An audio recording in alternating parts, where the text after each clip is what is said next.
হে বন্ধুসকল, মই আজি আপোনালোকক জনাম যে এনআৰসি ফৰ্ম কেনেকৈ ফিল আপ কৰিব, এনআৰসি কাৰেকশ্যন ফৰ্ম অনলাইনত কেনেকৈ ফিল আপ কৰিব।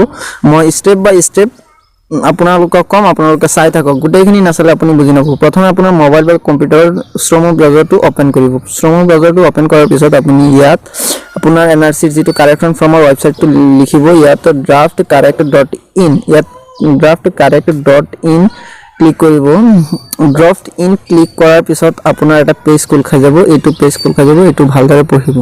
ভালদৰে পঢ়ি পেলাই আপুনি কি কৰিব, ইয়াত I acknowledge that I have read the এইটো ক্লিক কৰিব। ইয়াত ক্লিক কৰাৰ পিছত আপোনাৰ বেলেগ এটা পেজ খোল খাই যাব ৰেজিষ্ট্ৰেশ্যনৰ ক্লিক।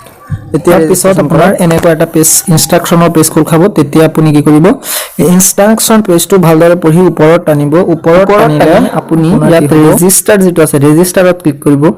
ৰেজিষ্টাৰত ক্লিক কৰাৰ পিছত আপোনাৰ এণ্টাৰ ARN নাম্বাৰ যিটো আছে, এণ্টাৰ ARN নাম্বাৰত ARNটো আপোনাৰ লিখিব। আপুনি ARN নাম্বাৰটো ক্লিক কৰি তাৰ পিছত যিটো কেপচা আছে, কেপচা কোডটো লিখিব। ইয়াত যেনেকৈ লিখা আছে ঠিক তেনেকৈ লিখি তাৰ পিছত আপুনি কি কৰিব, কেপচা কোডটো ডালি আপুনি ভেলিডেটত ক্লিক কৰি দিব। ভেলিডেটত ক্লিক কৰাৰ পিছত আপোনাৰ আহিব আপুনি যিটো লিগেসি নাম্বাৰ ইউজ কৰিছিল আপোনাৰ ফৰ্মত, সেই লিগেসি নাম্বাৰটো আপোনাৰ ইয়াত লিখিব লাগিব। আপুনি লিগেসি নাম্বাৰটো লিখিব ইয়াত। ইয়াৰ পিছত আপুনি কি কৰিব, আপোনাৰ এণ্টাৰ ইউৰ নাম্বাৰ, ইয়াত আপোনাৰ নামটো লিখিব। এণ্টাৰ ইউৰ নেম মানে আপোনাৰ নামটো লিখিব। এতিয়া আপোনাৰ নামটো লিখি তাৰ পিছত আপুনি ইয়াত আপোনাৰ হেড অফ ফেমিলি, ইয়াত হেড অফ ফেমিলিৰ নামটো লিখিব। যিটো মানে হেড আছে সেইটো নাম একজেক্ট লিখিব। ইয়াৰ পিছত আপুনি ইয়াত আপোনাৰ বিল্ডিং নাম্বাৰ বা হাউচ নেমটো লিখিব। হাউচ নেম লিখি ইয়াত আপোনাৰ যিটো পোষ্ট অফিচ আছে, পোষ্ট অফিচটো লিখিব। পোষ্ট অফিচ লিখি ইয়াত ইণ্ডিয়া চবকেইটা ফিল আছে। এতিয়া ডিষ্ট্ৰিক্টটো আপুনি চিলেক্ট কৰিব। মোৰ ডিষ্ট্ৰিক্ট হয় Nagaon, so' I select Nagaon district. Nagaon select কৰিলে আপোনাৰ ভিলেজ আহি যাব। এতিয়া আপোনাৰ এয়া চাওক চাৰ্কল আহিছে, চাৰ্কলটো আমাৰতো নগাঁও চাৰ্কল হয়। এতিয়া ভিলেজ আহিব, ভিলেজটো আমাৰ আছে, ভিলেজটো হৈছে নাৰমাৰী। চ' নাৰমাৰীলৈ অপেক্ষা কৰোঁ। নাৰমাৰী ওলালে নাৰমাৰী মাৰি দিম। এয়া নাৰমাৰী আমাৰ নগাঁও আহিছে, এতিয়ালৈকে নাৰমাৰী অহা নাই ভিলেজ। চ' এয়া আহিছে আমাৰ নাৰমাৰী 682। এতিয়া আমি ইয়াত ক্লিক কৰি দিম, 682ত ক্লিক কৰি দিম। পিছত পিনক'ড মাৰিম। পিনক'ডটো আমি মাৰি দিছোঁ। পিনক'ড মাৰাৰ পিছত আপোনাৰ আহিব মোবাইল নাম্বাৰ। ইয়াত এটা মোবাইল নাম্বাৰ দিব। এইটো মোবাইল নাম্বাৰত আপোনাৰ এক্টিভ মোবাইল নাম্বাৰ হ'ব লাগিব। SMS যাব, এতিয়াত OTP মানে এড যাব। পিছত মোবাইল নাম্বাৰটো দিয়াৰ পিছত আপুনি ইয়াত এণ্টাৰ ইমেইল আইডি, ইমেইল আইডিটো আপুনি অপশ্যনেল দিব পাৰে, নিদিব পাৰে। চ' ইমেইল আইডি থাকিলে দি দিব। তাৰপিছত আপুনি কি কৰিব, ইয়াত তাৰপিছত আপুনি ইমেইল আইডিটো দি পেলাই পাছৱৰ্ডটো আপোনাৰ বনাব লাগিব। পাছৱৰ্ডটো বনাওঁতে আপুনি এটা নিয়ম ল'ব লাগিব, মানে এটা কেপিটেল লেটাৰ, কমপক্ষে এটা স্মল লেটাৰ, কমপক্ষে এটা নিউমেৰিকেল আৰু এটা আপোনাৰ চিন যিবিলাক আছে সেইবিলাক দিব লাগিব। তো ইয়াৰ মিনিমাম কেৰেক্টাৰ 6টাৰ ভিতৰত হ'ব লাগিব। চ' আপুনি এনেকৈ দিব পাৰিব। তাৰপিছত কনফাৰ্ম পাছৱৰ্ডত মাৰিব। কনফাৰ্ম পাছৱৰ্ডত মাৰি আপুনি জেনাৰেট OTPত মাৰি দিব। এতিয়া আপুনি জেনাৰেট OTPত ক্লিক কৰিব পাৰে। ইয়াত আপোনাক সুধিছে যে আপুনি OTP পঠাব বিচাৰে নেকি এইটো নম্বৰত। মই এইটো অ'কে মাৰি দিছোঁ। চ' অ'কে আই কনফাৰ্ম, এইটোকে পঠাম মই। তাৰপাছত আপোনাৰ এটা মোবাইলত OTP আহিব। OTP নম্বৰটো চাব। মোৰ মোবাইলত OTP আহি গৈছে, যিটো নম্বৰ দিয়া হৈছিল।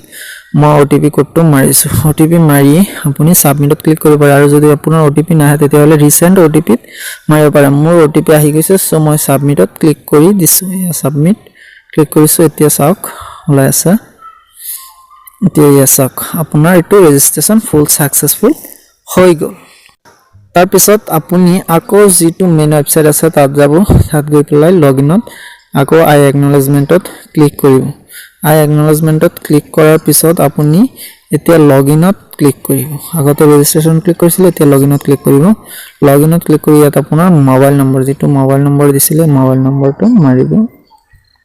আপোনাৰ মোবাইল নম্বৰটো মাৰি পিছত আপুনি যেটো পাসওয়াৰ্ড ক্ৰিয়েট কৰিছিলে সেই পাসওয়াৰ্ডটো ইয়াত লিখিব পাসওয়াৰ্ডটো লিখি আপুনি ইয়াত কি কৰিব ক্যাপচা কোড যেটো আছে ক্যাপচা কোডটো ডালি দিব ক্যাপচা কোডটো ডালাৰ পিছত আপুনি ভালকে চাই ক্যাপচা কোডটো ডালিব যদি কিবা এৰৰ হয় তেতিয়া হলে নাহে মানে তো ক্যাপচা কোডটো ডালি ইয়াত সাইন ইনত ক্লিক কৰি দিব সাইন ইনত ক্লিক কৰি দিব সো সাইন ইনত ক্লিক কৰাৰ লগে লগে আপোনাৰ কি ওলাব সাইন ইনত ক্লিক কৰাৰ লগে লগে আপোনাৰ কি হ'ব এটো পেজ খোল খাই যাব এটো পেজ খোল খোৱাৰ পিছত ইনষ্ট্ৰাকচন কেটা ভালদৰে পঢ়ি পেলাই আপুনি স্ক্ৰিপ্ট ডাউন কৰিব স্ক্ৰিপ্ট ডাউন কৰি আপুনি চাওক কি লিখা আছে স্ক্ৰিপ্ট ডাউন কৰিলে ইয়াত প্ৰসিড লিখা আছে প্ৰসিডত ক্লিক কৰিব প্ৰসিডত ক্লিক কৰাৰ লগে লগে আপোনাৰ এটো পেজ খোল খাই যাব এটো পেজত খোল খাই গলে আপুনি কি কৰিব পাৰিব ইয়াত যেটো নাম মানে আপোনাৰ ভুল আছে সেই ভুলটো আপুনি কি কৰিব পাৰিব কাৰেকচন কৰিব পাৰিব ইয়াত মোৰটো বহুতৰে ভুল আছে সব প্ৰথমটো কুদ্দুস আলী প্ৰথম আছে দ্বিতীয় হ'ব তো কুদ্দুস আলী মই দ্বিতীয় লিখিম অসমীয়াত ইংলিশত ঠিক আছে আৰু যেটো হে আব্বাস আলী এটো আব্বাস আলী তো দ্বিতীয় হ'ব সো দ্বিতীয় লিখিম তো এতিয়া মোৰটোত মানে চালে গুটে কেটাতে মোৰ ৰং হৈ আছে সো মই গুটে কেটা কাৰেক্ট কৰিম তো বলক আমি কাৰেক্ট কৰো এতিয়া মই এক নম্বৰটো কৰিম মানে কুদ্দুস আলীৰ হেৰিটো কৰিম তেহলে কুদ্দুস আলীটো নিড টু চেঞ্জত ক্লিক কৰিম নিড টু চেঞ্জ ক্লিক কৰাৰ পিছত এই কুদ্দুস আলীৰ হেৰিটো আহি গল ইয়াত ফটো সব ওলাই গৈছে দেখুন তো ফটো ওলাই গলে আপুনি কি মানে ইয়াত চেঞ্জ কৰিব মই নামটো কৰিম সো ইফালৰটো আছে আপোনাৰ এনআৰসিত যেনেকৈ আছে আৰু হিফালে আছে যেনেকৈ কাৰেক্ট কৰিব তেনেকৈ ইয়াত লিখিব লাগিব সো মই লিখিছো ইয়াত এটা কথা আপুনি যদি যেটো কাৰেক্ট কৰিব এটো ক্লিক টু এডিটত ক্লিক টিক মাৰ্ক এটা দিব লাগিব তেতিয়া হলে হে আপুনি চেঞ্জ কৰিব পাৰিব নহলে চেঞ্জ কৰিব নোৱাৰিব প্ৰথমে এই টিক বক্সত এটা ক্লিক কৰি লব তে মই টিক বক্সত ক্লিক কৰি আছো আপুনি এডিট কৰাৰ পিছত আপুনি সাবমিট ক্লিক কৰিব সাবমিটত ক্লিক কৰাৰ পিছত ইয়াত আহিব কনফাৰ্ম আৰু কেনসেল কনফাৰ্মত ক্লিক কৰিব কনফাৰ্মত ক্লিক কৰাৰ লগে লগে আপোনাৰ হৈ গল এতিয়া আপুনি ব্যাকত যাব ক্লিক টু ব্যাক তাৰ পিছত নেক্সট যেটো আপুনি হেৰি কৰিব কাৰেক্ট কৰিব তাত প্ৰসিডত ক্লিক কৰিব need to চেঞ্জত ক্লিক কৰিব need to চেঞ্জত ক্লিক কৰাৰ লগে লগে আপোনাৰ এটো প্লেস খোল খাই যাব প্লেস খোল কৰাৰ পিছত টিক মাৰ্কত ক্লিক কৰিব ইয়াত টিক মাৰ্কত মই ক্লিক কৰি আছো টিক মাৰ্কত ক্লিক কৰি পুনৰ চাওক আব্দুল মতিন আহিছে আমি অসমীয়াত চেঞ্জ কৰিম তো আব্দুল মতিন এতিয়া আব্দুল বনাব লাগিব সো আব্দুল ইয়াত বনাব লাগিব ইয়াত আব্দুল মতিন হৈ গল এতিয়া মই ইংলিশত যাম ইংলিশত কি ইয়াত আৰু বেলেগ একো ভুল নাই অসমীয়াত এতিয়া আমি ইংলিশত যাম ভুল আছে নেকি ইংলিশত আপোনাৰ টিক মাৰ্ক কৰিব যেহেতু ইয়াত চাওক আব্দুল মতিন আছে মই ইংলিশত ক্লিক কৰি এতিয়া আব্দুল মতিন বনাম ইয়াত মানে যেটো আপুনি কাৰেক্ট কৰিব তাত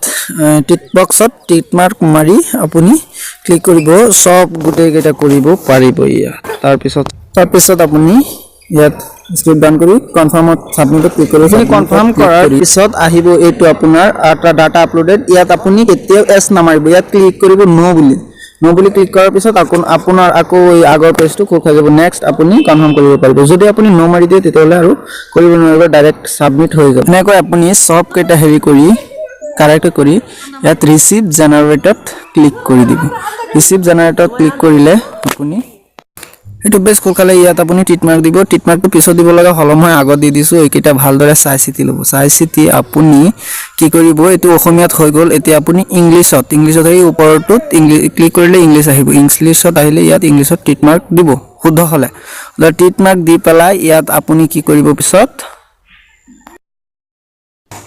সাবমিট কৰিলে আপোনাৰ ইয়াত পিছত সাবমিট কৰিলে ধৰক সাবমিটৰ পিছত ইয়াত আহিব আপুনি যদি এবাৰ দি দিয়ে তেতিয়া হলে আৰু কেতিয়াও হেৰি কৰিব নোৱাৰিব মানে কাৰেক্ট কৰিব নোৱাৰিব সো মোৰটো এটো ভালকৈ চোৱা হল মই এতিয়া ইয়াত ক্লিক কৰি দিছো ক্লিক কৰি দিয়াৰ পিছত আপোনাৰ ইয়াত হৈ গল আপোনাৰ এনআৰসি ড্ৰাফট এতিয়া ডাউনলোড ৰিসিপশনত দি দিব ডাউনলোড ৰিসিপশনত দি দিলে ইয়াত আপোনাৰ ৰিসিপ্টটো আহি যাব কেজনৰ হল কিমানটা হল কাৰেকচন সিৰিয়াল নম্বৰ কিমান সব হৈ গলে তো আপুনি ৰিসিপ্টটো ডাউনলোড কৰি থৈ দিব সো এইখিনি আছিল আপোনালোকৰ আজি এই ভিডিওটো